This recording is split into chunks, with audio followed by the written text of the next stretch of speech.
입니다. 오늘도 너무나 무더운 날씨였습니다. 우리 옆에 분과 인사하도록 하겠습니다. 무더운 날씨 가운데서도 믿음과 건강 다 충만하시지요? 라고 인사하도록 하겠습니다.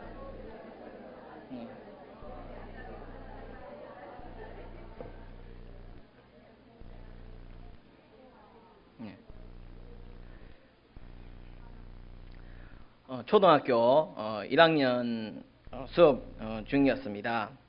담임 선생님이 세계 지도를 영상으로 그렇게 보여주었습니다.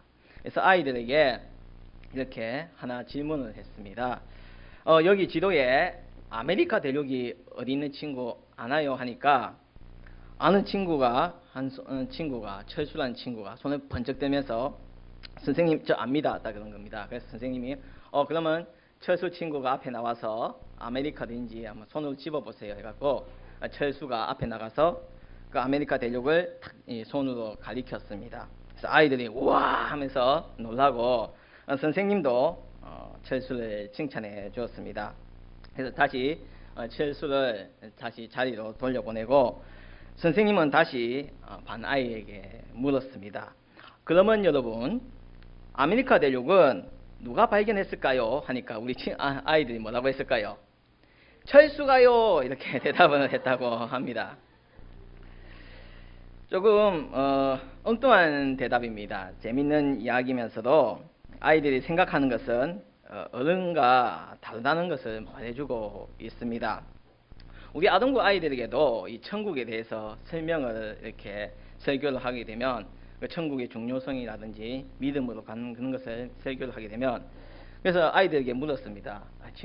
아동 친구들 천국에 가려면 제일 먼저 우리가 무엇을 해야 될까요? 하니까 우리 친구들 하는 말이 죽어야 돼요. 이렇게 먼저 하는데 우리는 그런 아이들의 그런 순수함을 보면서도 때로는 그런 다른 방향으로 생각해 보면 아직 어리기 때문에 그런 지적인 수준이라든지 감성적인 수준 같은 데에 미치지 못한 것을 발달하지 못한 것을 보게 됩니다. 즉 질문에 대해서 그 의도를 파악을 하지 못한 것입니다. 즉 동문서답이 되어져 버린 것입니다. 오늘 말씀에서도 예수님의 말씀에 제자들이 다르게 이해하고 있습니다.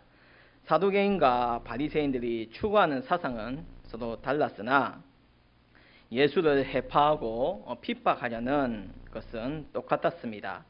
그들에게 있어서는 바로 예수님은 눈의 가시였던 것입니다. 그들은 오로지 눈에 보이는 즉 하늘에서 내려오는 능력만이 하나님의 능력이라고 생각했습니다. 병자를 고치는 것, 물이 포도주가 되는 것은 인정하지 않았고 오직 하늘에서 이루어진 이적 같은 것, 만나가 하늘에서 내려왔다든지 여호수아에 의해서 멈춰진 해와 달 이런 이적들만 하나님의 참된 이적이라고만 믿고 있었습니다. 예수님께서 지금까지 해왔던 이적들은 몽땅 무시해버리고 자신이 인정하고 자신에게 좋은 이적만을 요구하고 있습니다. 예수님은 이런 바리새인과 사두개인들을 보면서 제자들에게 말씀을 하십니다. 바리새인과 사두개인의 그 누룩을 조심하라고 말씀하십니다. 누룩은 다들 아시다시피 빵을 만들기 위한 필요 요소입니다. 쉽게 말하면 다들 알고 계시는 이스트이지 않습니까? 즉 누룩의 효모는 발효를 시켜가지고 그 맛을 활성화시키고 맛있게 합니다. 빵을 부풀게 해가지고요 부드럽게 만들고 그 사이에 이제 공기가 들어가니까 빵이 더 부드러워지면서 더 맛있어집니다. 그래서 누룩의 균이 반죽한 밀가루에 들어가서 부풀게 하는 것처럼 예수님은 그 바리새인과 사두개인의 말을 누룩에 빗대어 말씀하시면서 그런 것들이 유대의 마음에 서서히 침투하여서 그들의 마음을 움직이게 하는 것이었습니다. 그러한 잘못된 율법 해석이 율법의 진정한 의미를 무시한 채 그들의 전략 도구가 되고 말았다는 것입니다. 즉 보이기 위한 율법이 되어버렸다는 것입니다. 바로 예수님께서는 이런 누룩을 주의하시키며 또한 당부했습니다. 그런데 제자들이 깨닫지 못했습니다. 현실적인 것에만 관심을 두고 있었다는 것입니다. 즉 표면적인 것에만 신경을 쓰고 있었고 현실적인 문제로 인식하고 그것에 집착하고 있었습니다. 우리의 모습도 예수님의 말씀에 무감각해지고 말씀의 중요성을 인식하지 못한 채 현실의 삶에만 얽매여 살아가고 있지는 않는지 한번 되돌아 봐야 된다는 것입니다. 제자들은 이미 예수님께서 보여주신 이적인 오병이의 이적으로 5,000명을 먹이신 것과 떡 7개로 4,000명을 먹인 것을 봐놓고도 그 말씀의 의미를 알지 못했다는 것입니다. 그들은 현실의 눈에만 안주하고 영적인 눈을 감고 있었다는 것입니다. 이미 수많은 이적들을 봐놓고도 바로 잊어버리는 제자들의 모습을 볼 때 우리의 모습조차 우리의 모습들도 어떠한지 되돌아 봐야 합니다. 예수님께서 우리에게 행하여 주신 수많은 일들을 우리가 체험해놓고 시간이 지나면 잊어버리게 된다는 것입니다. 그래서 우리는 이런 실수는 하지 않아야 합니다. 예수님께서는 지금 이 순간까지도 우리에게 호흡을 허락해 주시며 이 순간까지도 우리를 일으켜 주셔서 이 자리로 이끌어 주시는 그것이 은혜이자 바로 이적이라는 것입니다. 단지 사람의 지식과 이성으로 이해하려는 제자들의 머리에 예수님께서 한 말씀 드디어 하십니다. 믿음이 적은 자들아 라고 말씀을 하십니다. 예수님과 3년 동안 동고동락한 제자들에게 믿음이 적다고 말씀을 하십니다. 사실 믿음의 기준은 우리가 잡아서는 안 되는 것입니다. 믿음은 하나님과 자신과 1대1의 관계이자 우리가 어떻게 하고 판단할 수 없는 것입니다. 그런데 예수님이 제자들에게 믿음이 적은 자리라고 말씀하고 계십니다. 정말로 이 말씀을 하셨을 때 물론 입에서는 그런 말을 하셨지만 많이 안타까워하셨을 것입니다. 그래도 제자이고 예수님께서 직접 불러가지고 세우신 제자들이고 그리고 항상 같이 다니면서 말씀을 꾸준히 듣고 있는데 그 의미를 알지 못하니까 예수님의 마음이 답답하셨을 것입니다. 예수님과 가장 오랫동안 같이 다녔던 제자들에게도 믿음이 적다고 말하시면 우리들은 어떻게 예수님 앞에 말을 들을지 우리도 한번 고민해보고 생각해 봐야 된다는 것입니다. 그래서 믿음은요 꾸준해야 됩니다. 일반적으로 성도가 교회에 나오지 않으면 예배에 나오지 않으면요 첫 번째는 일단 자기 반성이 일어납니다. 예배에 나오지 못하게 되면 괜히 마음이 좀 찜찜하고 괜히 좀 뭔가 미안한 것 같고 뭔가 좀 기분이 묘합니다. 이래서는 안 되지. 예배를 드려야 되는데 하면서도 자리에서는 일어나지를 못하는 그런 생각을 항상 듭니다. 즉 양심의 가책을 느낀다는 것입니다. 그런데 이 순간이 지나가서 지속되게 되면 두 번째로는 바로 잣대를 세운다는 것입니다. 저울을 가져와서요 예배와 자신이 해야 할 일을 이걸 달아봅니다. 근데 예배를 딱 하니까 시간에도 맞춰야 되고 그 시간에는 뭐도 해야 되는데 내 것에 이걸 저울을 가서 보니까 다 즐겁고 좋은 거고 신나는 거고 정말 내가 이때까지 한 번도 해보지 못한 그런 스릴 있는 것들만 넘쳐나고 있습니다. 그래서 그것을 달아봅니다. 예배와 비교해 보면서 자신의 접시에 더 많은 것을 얹으려고 노력을 해서 예배 쪽으로 기울인다 하면 자기 쪽에 더 많은 것을 얹어서 자신이 더 하고 싶은 일에 치중을 하려고 합니다. 그렇기에 정말 큰 믿음의 회복이 아니고서야 그 저울의 균형을 맞추기 뿐만 힘들 것이 아니라 예배로서 기울기도 힘들어지게 된다는 것입니다. 그 이유로는 바로 문을 닫아버린다는 것입니다. 아예 거부를 한다는 것입니다. 누가 그리스도를 믿든지 말든지 주일에 교회를 가든지 말든지 아무 상관하지 않습니다. 그냥 믿음의 문을 닫아버린다는 것입니다. 우리도 마찬가지입니다. 아무리 신앙이 좋을지라도요, 교회에 한 달 정도, 교회 정말 예배 드리지 않고 교회 한 달 정도만 교회 나오지 않으면요, 신앙은 추락하게 됩니다. 교회에 나가서 예배 드릴 필요가 굳이 있나? 인터넷이나 텔레비전이나 수많은 매체가 리모컨 하나만 조작하면 수많은 말씀들이 쏟아지고 있는 그때에 그냥 방 안에서 시원하게 에어컨 틀어놓고 먹을 거 먹으면서 보다가 불편하면 누워서 보고 자다가 누다가 잠 오면 자고 그냥 이것이 예배 아니겠냐 하면서 그런 사람들이 있습니다.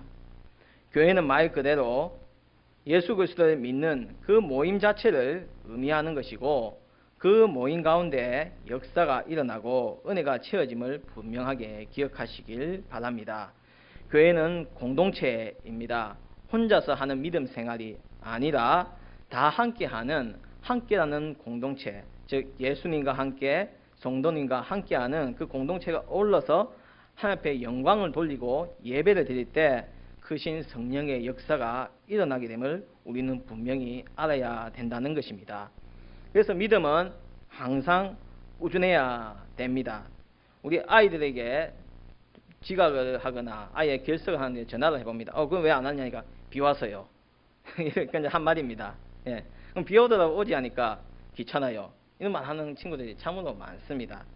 그렇지만요, 믿음만 정말 굳게 서 있다면 비가 무슨 문제가 있고 눈이 무슨 문제가 생각이 필요가 있겠습니까? 정말 내가 예배를 사모하는 마음이 있다면요, 어떠한 장애물이 있다 할지라도 바로 우리는 이 자리로 나올 수가 있다는 것입니다. 그래서 우리는요, 방금 말씀드린 것처럼 믿음은 꾸준해야 합니다.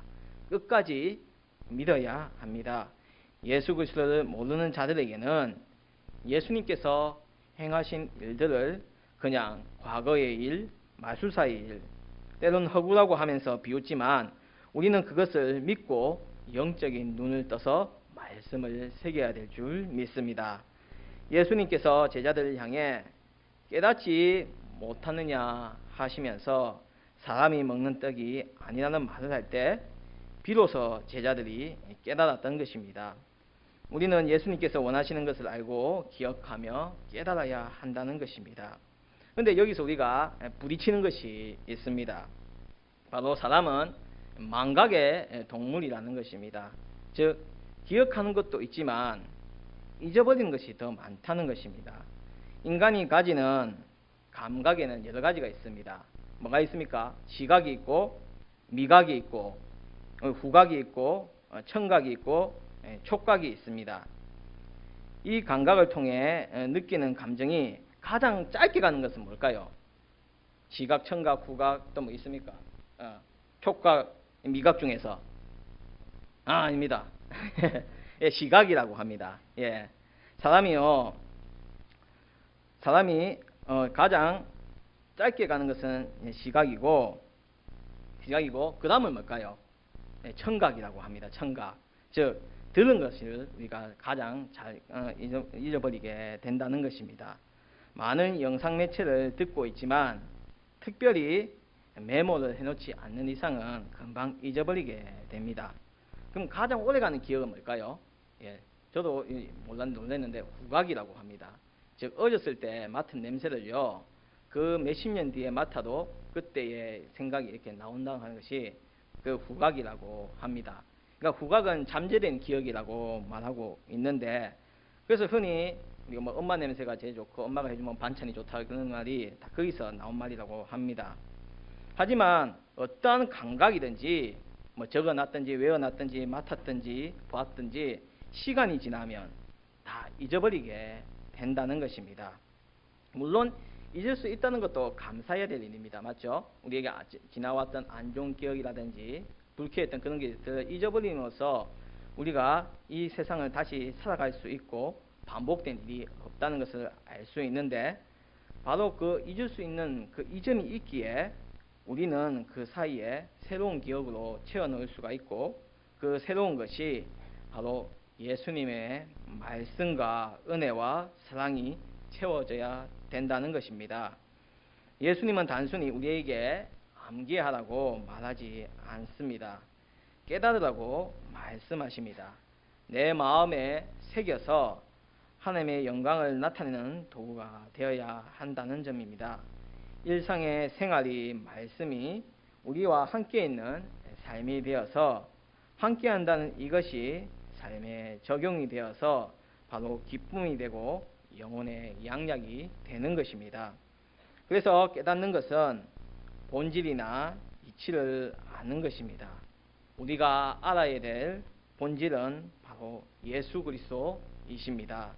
참된 본질이신 예수 그리스도의 말씀이 우리를 바른 길로 인도하시고 우리를 항상 기쁨의 길로 나가게 해 주신다는 것입니다. 제자들은 누룩의 의미를 문자적으로 이해했습니다. 그리고 예수님께서 제자들을 책망한 후에 제자들이 그 누룩의 의미를 깨닫게 해 주셨습니다. 그 누룩이 바로 바리새인과 사두개인들의 말이라는 것을 알게 하였고, 흔히 말과 교훈은 좋은 뜻으로 사용되고 있지만 바로 이 사두개인들과 바리새인의 이 교훈은 참된 진리를 거부한 내용이라는 것입니다. 하나님의 참된 의미를 거부한 채 단지 전통이 중요하다고 장로들의 유전을 더 중시했고, 이전에 하나님의 참뜻을 거부했던 그런 자들이었습니다. 그래서 우리는 온전히 하나님의 말씀을 믿고 의지해야 되고 바른 길로 가야 될 의무가 있고, 바로 우리는 그것을 따라야 된다는 것입니다. 우리는요, 깨달을 때 바로 우리 몸에서 반응을 합니다. 엔돌핀 아십니까? 많이 들어보셨죠? 엔돌핀 언제 제일 많이 발생을 할까요? 맞아요, 웃을 때. 그러니까 그냥 옆에 분 얼굴 보고 한 번씩 웃어주세요. 웃으면, 그러니까 억지로도 웃으면요 엔돌핀이 나온다고 합니다. 근데 이 엔돌핀이 뭐냐면요, 내인성 몰핀이라 해가지고요. 몰핀 아시죠? 이게 쉽게 말하면 이게 마약인데 의료용 마약입니다. 그러니까 너무나 많은 고통이 있을 때 암 환자들이 이제 도저히 이제 고통을 못 참으면 최후로 놓는 주사가 이 몰핀이라고 합니다. 이제 통증을 완화시키는 그런 건데, 근데 이것이 우리 몸에서 나온다는 것입니다. 그래서 이 엔돌핀이 우리 몸에서 생성이 되면서 우리의 기분을 좋게 하고 통증 같은 것도 완화를 시킨다고 합니다. 그래서 병원에 있는 환자들에게도 뭐 연극이라든지 그런 음악회 같은 것을 보여주면서 웃으면 환자들의 쾌유가 빨라진다고 합니다. 그런데 이 엔돌핀도 이렇게 좋은 건데, 엔돌핀의 4000배 이상의 효과가 나는 것이 우리 몸에서 또 생성이 된다고 합니다. 그것이 바로 다이돌핀이라고 합니다. 근데 이 다이돌핀은 언제 생성이 될까요? 바로 깨달을 때 생성이 된다고 합니다. 우리가 흔히 만화 영화 같은 거 볼 때 막 주인공이 뭐 생각하다가 여기 전구 같은 거 하나 반짝하는 때 하나 있죠. 예, 깨달을 때. 그러니까 우리가 쉽게 말씀을 읽다가 이런 말씀인가? 목사님 말씀을 들을 때도 저기 저런 말씀이 할 때 바로 그 깨달을 때 다이돌핀이 생성이 된다고 합니다. 우리 몸에서는요, 이렇게 깨달을 때 너무나 좋은 것들이 발생을 하고 우리의 몸을 변화를 시킵니다. 우리가 예수님의 뜻을 깨닫기 위해서는 일단은 말씀을 많이 들어야 된다는 것입니다. 예수님의 말씀은요, 그 시대 당시에 정말 획기적인 말씀이었습니다. 어느 누구에게나 해당되면서 소외된 자가 없이 예수님의 말씀에 동의하고 새 삶을 열게 해 주셨습니다. 자신의 부족함을 채워주셨고, 자신의 연약함에 건강을 주셨고, 자신의 무지에 지혜를 주셨고, 그리고 그들에게 있어서 참된 복음은 바로 예수님인 것을 알았고, 그 삶이 180도로 바뀌게 된 것입니다. 그 대표적인 사람이 바로 사마리아 여인 아니겠습니까? 그래서 예수님의 뜻을 깨달은 사람은 예수님의 뜻을 따라서 실천을 하게 됩니다. 많은 자원봉사자들이 우리나라에서 활동을 하고 있는데, 소외당하고 그리고 힘들어하는 노인들을 뒤처리까지 다 하면서도 그들에게는 웃음이 있습니다. 그래서 인터뷰 같은 것을 하게 되면 힘들지 않냐고 말을 하지만, 오히려 내가 이분들을 통해서 더 많이 위로받고 더 많이 배우고 나 자신을 돌아보는 시간이 된다고 말하는 것을 볼 수가 있습니다. 우리는요, 예수님의 일을 하면서 엔돌핀을 얻을 뿐만 아니라 깨달음을 얻게 됩니다. 그래서 예수님의 일을 하는 데는 남녀노소가 없습니다. 물론 예수님의 일을 하는 데는 힘이 듭니다.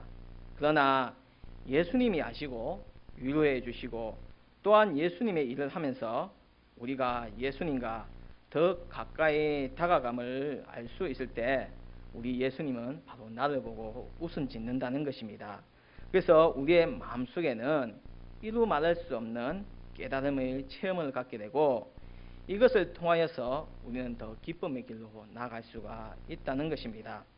그래서 우리는 깨달음이 올 때 그냥 한순간 내 머리를 꽉 때리는 경우도 있지만 나무의 나이테처럼 정말 서서히 채워지는 순간도 있습니다. 그렇기에 사람의 눈으로 보면 정말 그 사람에 대해서는 부족한 것 같고 그 사람에 대해서는 저 사람이 뭘 할 수 있냐 우리가 스스로 판단하고 있지만 그것은 우리의 생각과 우리의 시간의 개념일 뿐 우리 예수님의 시간의 개념은 우리가 가지고 있는 24시간의 개념이 아니라 모든 것을 주관하시는 예수님께서 우리를 그냥 벌려주시지 않고 그 가운데서 모든 것을 다 이루신 것을 믿고 기다리는 자에게 채워주심을 믿고 나가는 우리가 되어야 된다는 것입니다. 그래서 우리는 예수님께서 우리를 향한 그 계획을 깨닫게 될 때 우리는 예수님 앞에 더 한 발자국 나갈 수가 있는 것입니다. 예수님은요 절대 강요하지 않으셨습니다. 제자들에게도 강요하지 않았습니다. 하지만 시간이 지나고 어느 정도 기준에 도달했다고 들었었다고 생각할 때는 바로 예수님은 그들에게 임무를 맡겼고 그들에게 말씀을 던졌던 것입니다. 그래서 예수님은 제자들에게 그런 말을 했다는 것입니다. 의미를 알지 못한 제자들에게 예수님은 믿음이 적은 자들아 하면서 안타까운 목소리를 내고 계십니다.